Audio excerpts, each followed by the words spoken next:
record absolu du nombre de morts du Covid ces dernières 24 heures. Jusqu'à 500 000 décès aux États-Unis. Nouvelle suspension. C'est dans ce contexte que le Nasdaq continue d'exploser. Au KLM.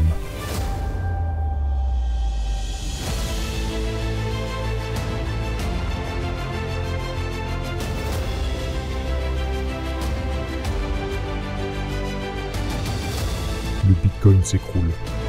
Enfin presque, ça c'est pour le marketing. Ah, on a retrouvé Jack Ma en fait, et tout va bien. Apparemment, le précédent niveau de marché va maintenant.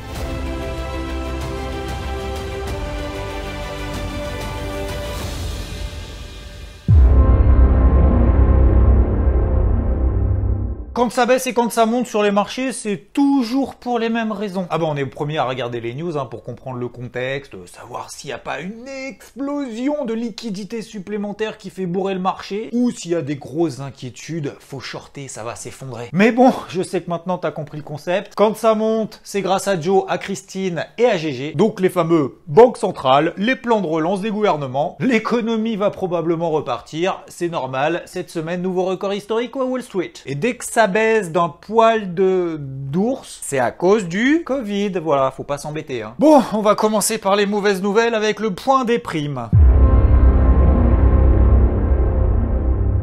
Le Portugal a annoncé qu'à partir de samedi, il annulait tous les vols réguliers vers le Royaume-Uni. Enfin, ceux qui reviennent aussi, du coup. Enfin, Joe Biden a annoncé que la situation sanitaire allait s'empirer avant de s'améliorer. Bon, en même temps, ça serait bien quand même à un moment donné que ça s'améliore, parce que là, pour le moment, c'est pas Jojo. Selon ses propos, il estime que dès le mois prochain, on dépasserait les 500 000 décès. Le Covid a provoqué plus de 17 400 décès en 24 heures, un triste record absolu, et ce, d'après l'université Johns Hopkins. Bon, voilà, c'était la rubrique dépression. Maintenant, on va passer à autre chose. Les stats macroéconomiques cette semaine ont été plutôt bonnes. Et pourquoi on n'en parle pas plus? En Australie, le chômage est meilleur que prévu. Les demandes hebdomadaires aux allocations chômage aux États-Unis, elles aussi, sont meilleures que prévu. Ça faisait longtemps. Même les PMI qui ont été publiés en pagaille vendredi, bah, ça allait plutôt bien. Mais on s'en fout de tes stats. Ah, ça va. Oui, ok, d'accord, on s'en fout, ok. Tout le temps en train de parler de plan de relance ou de Covid, ça va. On peut essayer au moins de voir un peu ce qui se passe dans le concret, ça va. Voici les paires des indices de la semaine. S'il te plaît, tu peux me les afficher. Et tu remarques quand même une certaine chose qui va nous amener tout de suite au point pédagogique. La minute pédagogie avec Xavier Fenot. Tu vois, dans les performances de la semaine, il y a des indices qui progressent beaucoup plus que d'autres. Donc la question qu'il faut se poser avant d'entrer sur le marché, n'importe quel actif que ce soit, est-ce qu'il n'y en a pas un qui surperforme et un qui sous-performe? C'est-à-dire acheter plutôt celui qui monte le plus vite et qui baisse moins vite par rapport aux autres. Et si tu as une stratégie baissière, plutôt vendre celui qui baisse le plus rapidement et qui monte le moins. Par exemple, quand le Nasdaq explose, ça sert à rien d'essayer de chercher le point haut sur le Nasdaq, il donne pas de signaux baissiers a priori. Contrairement par exemple au CAC 40, lui qui sous-performe. Donc là, il y a eu des signaux baissiers sur des unités de temps très courtes qui se sont déclenchés. Bref, le but étant d'être le plus objectif possible et de toute façon, les signaux haussiers seront naturellement donnés sur les indices les plus forts et les signaux baissiers seront donnés aussi naturellement sur les indices les plus faibles. Plutôt que d'essayer de se compliquer la vie à anticiper, oui, non mais alors en fait, si le CAC baisse plus et que j'ai un signal haussier sur le Nasdaq, je vais plutôt acheter le CAC 40 parce que le CAC va rattraper le Nasdaq.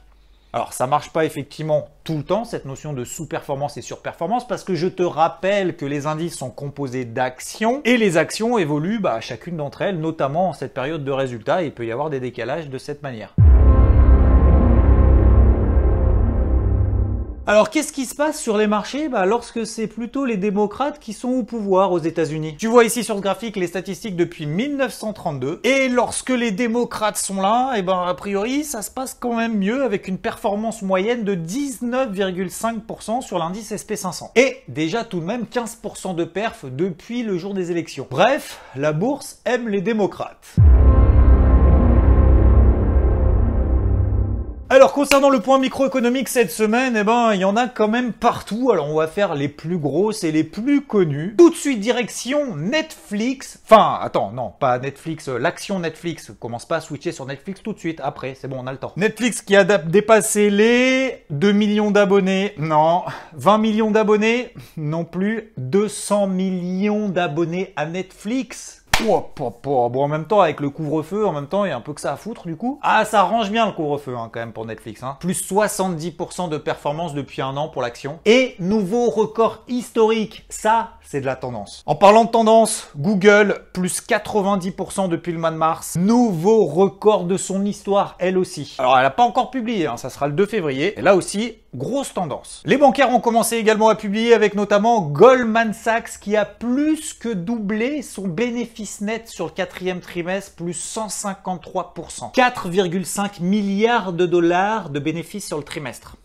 Ça pèse. Les revenus de trading, bah, disons que ça s'est bien passé, hein. Plus 23%, 4,2 milliards de dollars sur ses activités de trading. Oh, je t'en prie, Goldman, pas de problème. Merci de me follow. Bref, c'était beaucoup mieux que prévu en termes de bénéfices nets par action. Je rappelle que c'est ce que le marché regarde. Bref, pour l'action, Goldman, plus 60% depuis le mois de novembre, quand même. Et les nouveaux historiques, alors c'était pas cette semaine, c'était la semaine d'avant. Et enfin, nous allons passer aux mauvaises nouvelles, oui, parce qu'il y en a... Ça fait plaisir hein, quand même. Hein. Bank of America, moins 21% de bénéfices nets au 4e trimestre. Enchaînons les mauvaises nouvelles vite. Intel, moins 6% de bénéfices nets au 4e trimestre. C'était pas top. D'ailleurs, elle s'est fait un peu dérouiller en fin de semaine, même si elle indiquait qu'elle revêt de plus 5% son dividende trimestriel. Ça, marché a priori, il s'en cogne. Et la déchire de la semaine, IBM. Alors là, par contre, ça douille, bénéfices nets, moins 63%. Catastrophique. Alors, elle essaye de se mettre au cloud, hein. D'ailleurs ça va un peu mieux, on va essayer de se mettre dans les nuages quoi, mais complètement en galère sur ses services technologiques et infrastructures, c'est-à-dire ses serveurs, et elle compte bien d'ailleurs céder ses activités de gestion d'infrastructures informatiques. Une action cette semaine a commencé à se réveiller, d'ailleurs Rodolphe ça faisait un petit moment qu'il était dessus, elle était un peu endormie, c'est Wimi, pas Winnie l'ourson, Wimi. Elle est rentrée en hibernation pendant quelques temps, et puis là cette semaine...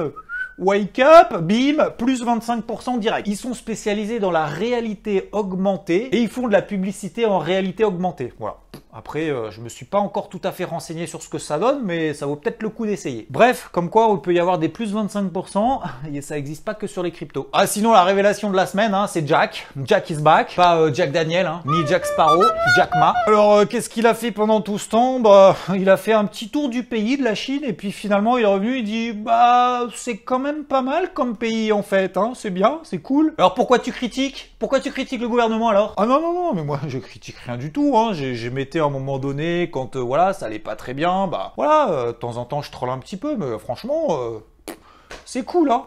Putain, c'est cool la Chine en fait. Hein. Et l'une des plus fortes hausses de la semaine parmi le CAC 40, hormis Alstom, Stellantis. Le nouveau Tesla à la française, on a fait une vidéo à ce sujet. Et si tu ne l'as pas vu, c'est probablement parce que tu n'es pas abonné, que tu n'as pas activé la cloche. Parce que maintenant, il va y avoir d'autres vidéos dans le courant de la semaine. Donc, faut passer par là. Merci à vous d'ailleurs, vous avez dépassé les 15 000 abonnés. Bientôt 1 million, 2 millions, 10 millions. Waouh! Et il n'y a pas que le CAC ou les actions américaines dans la vie, et du coup nous allons accueillir ici une nouvelle tête que vous connaissez très certainement sur Twitter. C'est Virginie qui traite notamment les actions françaises. Merci à toi Virginie, et je crois que tu as un petit mot et repéré peut-être certaines choses sur le marché français, notamment ces fameuses valeurs Covid. Salut Xavier, salut tout le monde. En 2020, on a eu un rallye haussier sur les smalls, notamment sur les valeurs Covid. Par exemple, Novacite est passé du statut de penny à plus de 13 € en seulement quelques mois. Puis le fameux lundi du vaccin avec une chute des valeurs Covid et un arbitrage sur les big caps ou sur des valeurs reprises de la vie normale comme par exemple Pierre et Vacances ou GL Events. On avait ensuite fini l'année sur les valeurs vertes, mais depuis janvier, avec les nombreux variants Covid qui s'accumulent, les valeurs telles que fabricants ou vendeurs de tests, de masques, aménagement de la maison ou sites de vente en ligne ont encore de beaux jours devant elles. Bah merci à toi Virginie pour cette petite précision, c'est toujours intéressant de regarder ce qui se passe autre que à chaque fois les GAFAM ou les grosses valeurs du CAC. N'hésitez pas à la suivre sur Twitter, ici. Bah c'est à Twitter, bien évidemment. Sinon, voilà. Le point crypto de la semaine, oulala, c'était compliqué, le gros crash du Bitcoin, ça y est, oulala, c'est la fin du monde, je vous avais bien dit, ça va à zéro. Bon, là pareil, hein, toujours on essaye de trouver a posteriori des news expliquant un crack de 15%, 20%, sachant que c'est quand même relativement la volatilité qu'il y a sur le Bitcoin depuis maintenant. Depuis qu'il existe en fait. Ou BitMEX Research a fait une recherche approfondie en disant qu'il était possible sur le Bitcoin de faire des doubles dépenses. Autrement dit, tu as un Bitcoin et en fait, tu peux payer avec plusieurs fois. Tu utilises plusieurs fois ton même token. Ce qui, effectivement, si c'était le cas, bon, a priori, c'est la fin du game pour la blockchain. Hein. Le Bitcoin et tout, là, effectivement, c'est zéro. Bon, visiblement, il y a certains spécialistes qui sont quand même posé la question. Non, vous inquiétez pas, c'est pas possible. On n'a pas vu de mouvement suspicieux. Tiens, d'ailleurs, on va rester un petit peu sur les cryptos. Petite anecdote. Alors, sympathique, rigolote, entre guillemets, hein, si t'en fais pas partie. Si t'en fais partie, là, par contre, il y a de quoi... Donc visiblement, d'après une enquête du New York Times, un investisseur aurait oublié les mots de passe d'accès à son compte et il posséderait visiblement 220 millions de dollars en Bitcoin. Enfin, en tout cas en crypto de manière générale, quoi. Bref, il a 220 bars dans les cryptos. A priori, il a déjà essayé 8 fois son mot de passe et il a échoué. Et plus globalement, il paraît qu'il y a quand même 140 milliards de dollars en crypto qui seraient détenus par des particuliers qui soit ont bloqué leur compte, soit se souviennent pas de le mot de passe. En gros, ça fait 20% de l'ensemble des cryptos qui seraient bloqués ou perdus ou ça fait quand même 18,5 millions de bitcoins. Alors les gars, est-ce que vous avez essayé Azerty 1, 2, 3, 4, 5, 6? Le conseil du jour, si tu as un mot de passe à mettre, fais simple. Tu mets Azerty, ton nom de famille avec ton prénom et ta date de naissance et ça va bien se passer. Je plaisante, bien évidemment, surtout ne jamais faire ça. Et il y a plein d'outils qui existent pour pouvoir te souvenir de mots de passe cryptés avec 24, 26, 32 caractères partout. Et sinon, il y a ce qu'on appelle la mémoire. Voilà, c'était le conseil du jour. Allez, plus sérieusement, le Bitcoin a perdu 20%, on est revenu quand même sur une zone clé très importante, la zone des 30 000, 32 000, d'ailleurs je l'ai posté sur Twitter. Je rappelle également qu'on a fait une vidéo en mode détente, hein, genre voilà, la volatilité sur le Bitcoin ça arrive, ça va arriver. Donc c'est pas au moment où c'est en train de cracher qu'il faut commencer à paniquer, il faut prendre les devants. La vidéo est ici, je la remets dans la description, bref c'est sur la chaîne. Ça fait peur mais ça tient, gros niveau, grosse conso et pour effacer le dump qu'on a fait, ça serait quand même pas mal que rapidement le Bitcoin repasse au-dessus des 34 000 $. Et sous 32 000, là effectivement on va pouvoir commencer à s'inquiéter.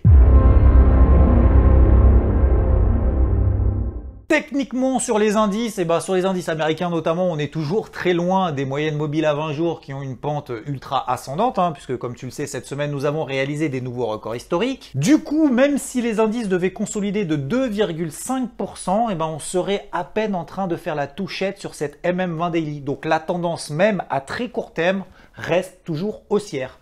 Je sais, j'ai dit court terme, mais c'est court terme. Oui, effectivement, nous sommes proches de hauts de canaux, ça on l'avait déjà vu. Voilà, on a une petite phase de consolidation latérale qui n'est pas forcément d'ailleurs négative. Me concernant, ceci n'est pas un conseil, je commencerai à passer baissier en swing, à ne chercher que des ventes si on passe en dessous de ces MM20 daily. Et si d'ailleurs on a un gros flux baissier matérialisé par une bougie rouge daily sous cette MM20 daily, à ce moment-là, je switch et je passerai en mode baissier, je chercherai des ventes. Tant qu'il n'y aura pas d'invalidation de ce mouvement baissier à très court terme, etc. Et on recommence. D'ailleurs, Rodolphe en a parlé cette semaine sur IVT. Lui, ça serait plutôt si la MM20 croiserait à la baisse la MM50. Ça nous donne un point de repère et c'est à ce moment-là qu'on switch de psychologie, ça évite de chercher le point haut sur des indices américains qui font sans cesse des nouveaux records historiques. Et c'est pas grave si on n'a pas le point haut, c'est pas grave si on continue à travailler dans la tendance, on voit toujours que les supports en tendance haussière ont plus de chances de tenir que de lâcher. Car les tendances se prolongent X fois et ne se retournent qu'une seule fois. Concernant les métaux précieux, cette semaine, il y a eu pas mal d'activités. Du coup, je me suis positionné, j'ai partagé ma position sur le silver, donc l'argent, qui a mis quand même une petite impulsion haussière qui est arrivée sur ce gros niveau de résistance des 25,97 $ très exactement. Belle entrée et surtout sortie au point haut de la semaine et derrière... tout s'est dégonflé. Bref, je me reconcentre la semaine prochaine sur un nouveau plan. C'est toujours pénible de voir ces types de consolidation qu'on a parce qu'à chaque fois, il faut dire oui, bah du coup, j'ai allégé, j'aurais dû sortir l'intégralité de ma position. On garde la main sur son trading, on repart à zéro, on fait des nouveaux plans et puis des nouvelles interventions. L'objectif est de prendre une partie des mouvements qu'on a, le plus souvent en tendance parce qu'a priori, il y a plus de chances que ça fonctionne. Sur les devises, tout est lié au dollar américain. Ça fait 2-3 semaines qu'il est en train de brouter dans ce range. J'ai pris le parti, comme tu le sais si tu fais partie d'IVT, d'accompagner le petit flux baissier qu'on avait en début de semaine sur le dollar américain après avoir échoué sur cette zone de résistance. Pourquoi? Tout simplement parce que la tendance primaire reste toujours baissière. Et je l'ai travaillé au travers d'achats sur l'AUD-USD qui lui est toujours dans une tendance haussière très très forte. Il est revenu en bas de range. Je privilégie les achats au contact de ce bas de range pour accompagner la tendance. Et comme globalement ce qui s'est passé à peu près sur l'ensemble des actifs cette semaine, pas de relais, mais c'est pas grave, j'ai pris une partie du move. Sinon, l'euro-dollar, lui, a réagi un petit peu sur sa MM50 daily. Là aussi, pas véritablement de flux. Alors pourquoi est-ce que j'ai privilégié l'AUD-USD et pas le UR-USD dans cette logique plutôt d'être baissier sur le dollar? Tout simplement parce que l'AUD-USD lui était revenu à peine sur sa MM20 alors que l'euro-dollar était sur sa MM50. Ce qui veut dire que l'AUD-USD est plus fort que le UR-USD. Donc il monte plus vite, il baisse moins vite. Voilà, c'est QFD.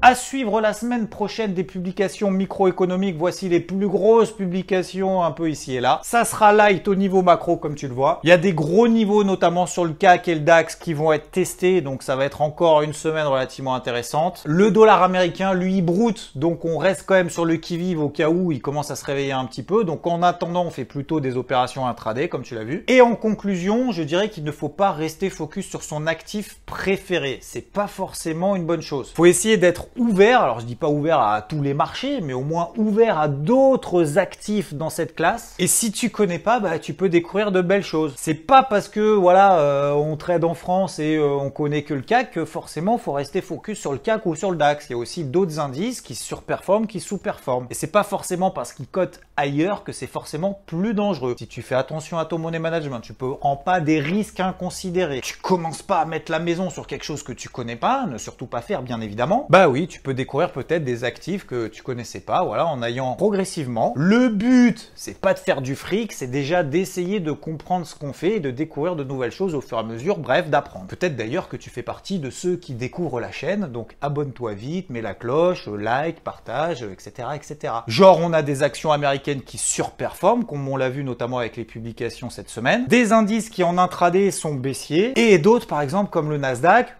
fusée. Fais attention également de pas te faire lessiver en haut, en bas, parce que cette semaine, finalement, par exemple, sur l'indice DAX, et Rodolphe en avait parlé sur IVT même le dimanche dernier, probabilité de range importante, donc attention à ne pas acheter les résistances et ne pas vendre les supports, parce qu'on voit très bien en ce moment que les flux n'ont pas de relais. Surveillance absolue sur le dollar américain s'il se réveille. Je te remercie si tu es allé jusqu'au bout de la vidéo, je te souhaite un très bon dimanche, une très belle semaine de trading personnel, professionnel, bref, kiffe la life, ciao!